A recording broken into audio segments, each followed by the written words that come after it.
right now with Liz Bone from McDonald and Wood Sotheby's down on the South Shore in Duxbury. And Liz, it's definitely a seller's market right now. Everybody's talking about that.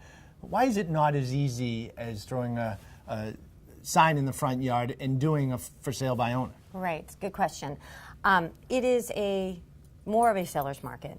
What we experience on the South Shore is still a more, I feel, even market, but certainly certain price ranges are more on the seller's side.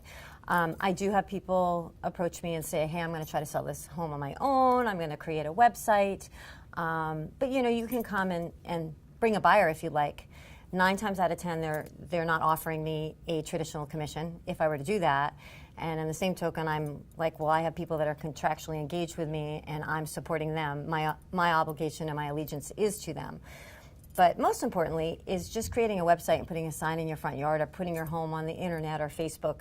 There's so much more to it. There is a group of professionals behind you that are affiliated with MLS. There's 2,000 of us that are there, and that's our profession, and we know how to qualify buyers, and there's so many steps that you go through in order to get through a transaction. Yesterday I met with a client that we sold their home, and they said we had no idea what it took to sell a home and all the steps that your team took to get us through the transaction. And I feel like that's a common thread through most transactions. Mm-hmm. And I wonder how many people who try to sell or sell on their own actually end up losing money. I bet the number's pretty high compared to what they could have sold it at with an agent. Yeah, I mean, our job and our benefit of an agent is that we know how to deal with inspections. That's not easy. And when you're just selling your home on your own, you need a buffer. You need someone that can help through that process. You've got steps to do legally to get to the sale. And from my perspective is when you launch a house, there's so many pieces we put, and we launch it aggressively.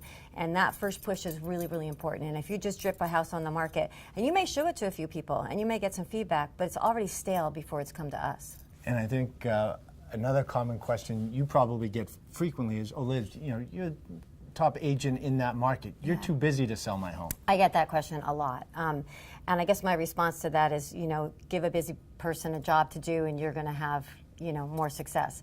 The beauty is that I run a business. I have 2 full-time staff members that work for me, one administratively and one that does all my marketing. And so I can be out there with people negotiating and doing what my strength is. When you're carrying a significant number of listings, I typically carry 15 to 25 listings. That means that each one of those listings is bringing buyers to us. So then I should be doubling the traffic for the actual seller. It definitely makes a difference, without question. Yeah. And if you're in the Duxbury area and looking to buy or sell your home anytime soon, feel free to reach out directly to Liz by going to lizbone.com. And we have more real estate and market updates right here on Real Estate Talk Boston.